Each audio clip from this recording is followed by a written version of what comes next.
Hi, welcome back to my channel. So today I wanted to talk to you about being gluten-free.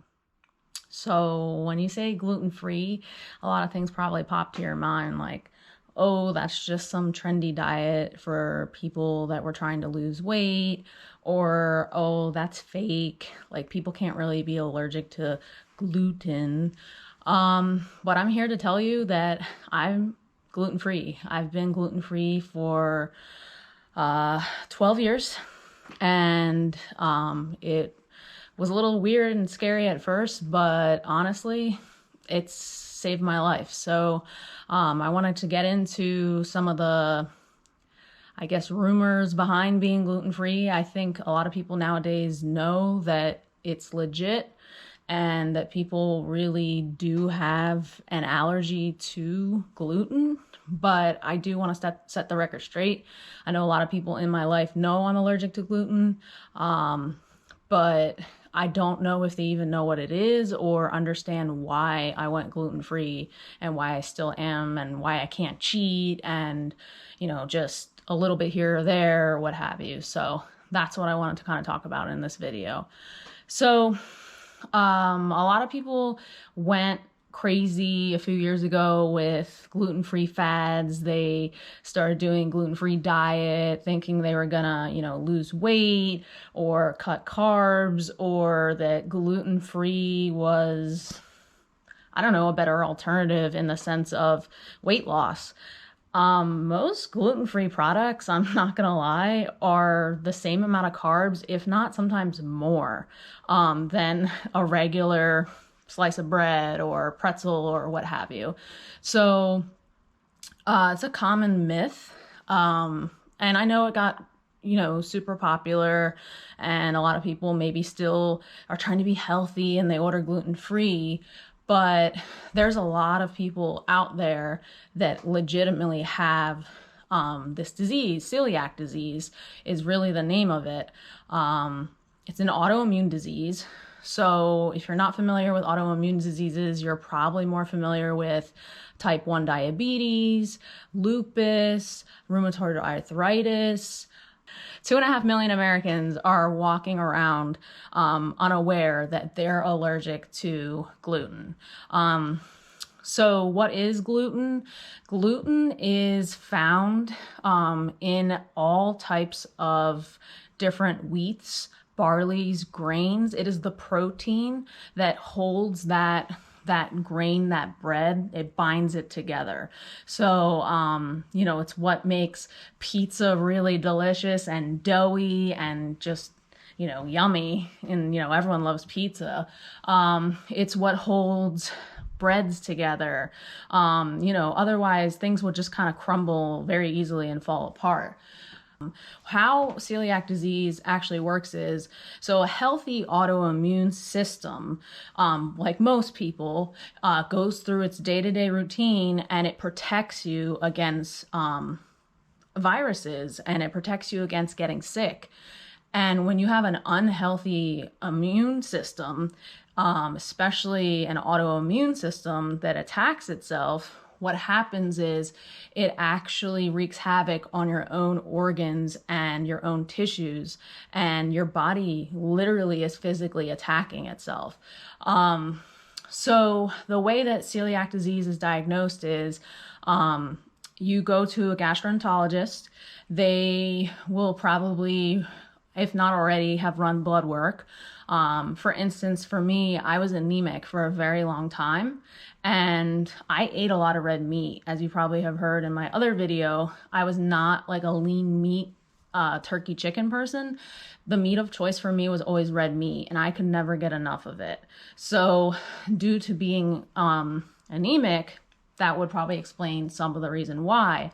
But the reason I was anemic was because I was allergic to gluten, and we had no idea. So the real symptoms behind having this allergy to gluten, I was also not only anemic, but my face would break out. I was in my 20s, I was in college. Most people don't get acne when they're past puberty, but here I was, my face constantly breaking out. I would run up the stairs really quick, and I might be clumsy and tap into the banister, or if I fell or anything and I put weight on my fingers, I would crack or break my fingers like that. Sprain them, I would bruise very easily. I went to the dentist that year before I went gluten-free, and I was the type of person that never had cavities, Maybe one time that I've ever had cavities.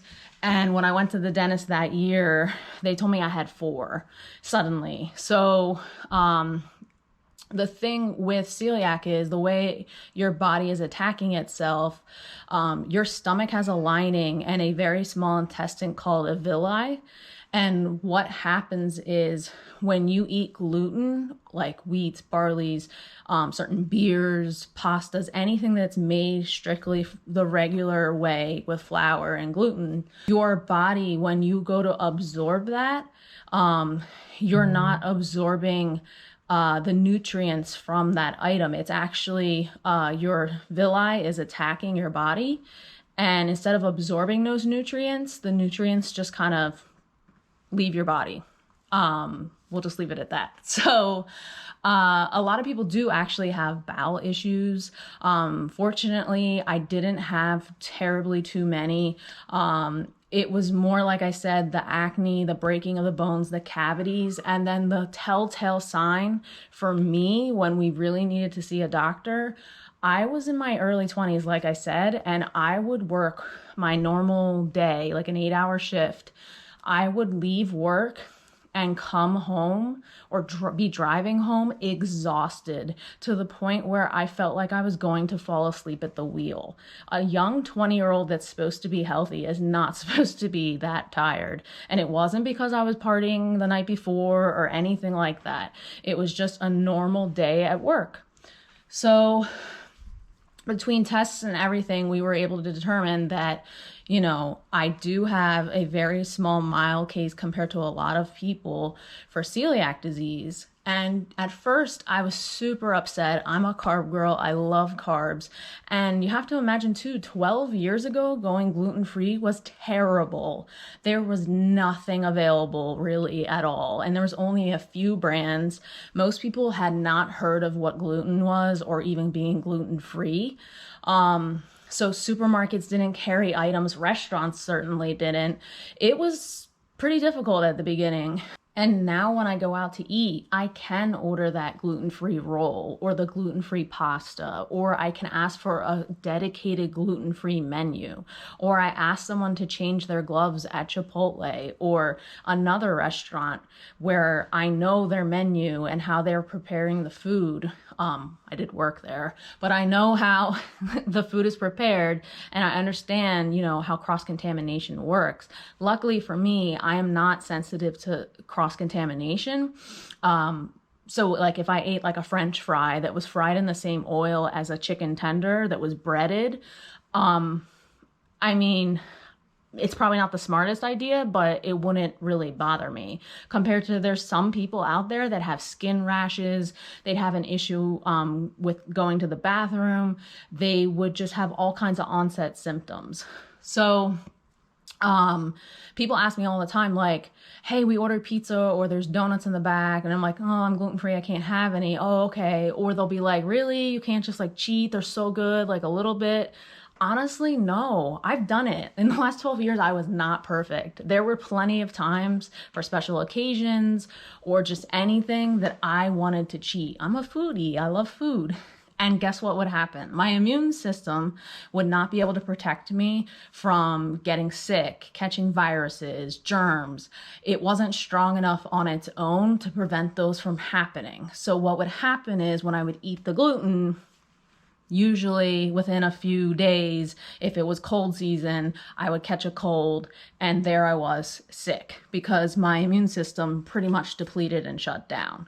Once you have gluten in your body, it actually takes a really long time for it to kind of clear out and for you to have no gluten absorption in your body.